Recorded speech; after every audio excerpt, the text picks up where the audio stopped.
اس کہانی کا مرکزی کردار احمد ہے، جو 7 سال کا ایک نرم دل اور سمجھدار بچہ ہے۔ احمد اپنے ابو کے ساتھ ایک چھوٹے سے محلے میں رہتا ہے۔ اس کے ابو عمران، عمر 35 سال، ایک دکان پر کام کرتے ہیں اور احمد کو ہمیشہ اسلام کی اچھی باتیں سکھاتے ہیں۔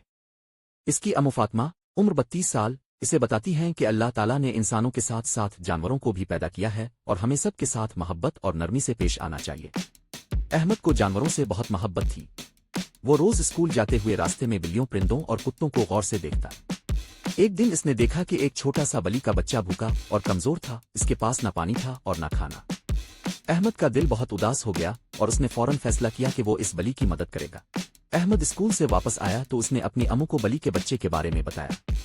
امو نے مسکرا کر کہا، بیٹا، رسول اللہ نے ہمیں سکھایا ہے کہ جانوروں پر رحم کرنا بہت بڑا نیکی کا کام ہے۔ احمد نے فوراً دودھ کا پیالہ لیا اور بلی کے بچے کو پلانے گیا۔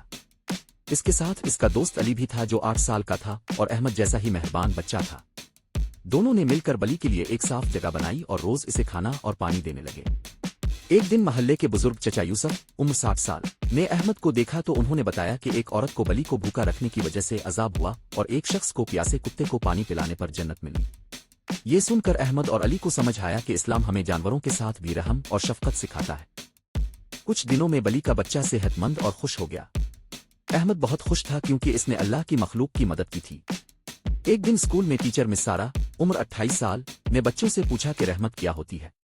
احمد نے ہاتھ کھڑا کر کے کہا، رحمت کا مطلب ہے سب سے محبت کرنا، چاہے وہ انسان ہو یا جانور۔ ٹیچر نے احمد کی تعریف کی اور کہا کہ یہی اسلام کا خوبصورت پیغام ہے۔ احمد نے یہ بات گھر آ کر اپنے ابو کو بھی بتائی تو ابو نے فخر سے کہا، بیٹا، جو جانوروں سے محبت کرتا ہے اللہ اس سے محبت کرتا ہے۔ اس دن احمد نے دل میں وعدہ کیا کہ وہ ہمیشہ جانوروں کا خیال رکھے گا اور دوسروں کو بھی اسلام کی رحمت کا پیغام سکھائے گا۔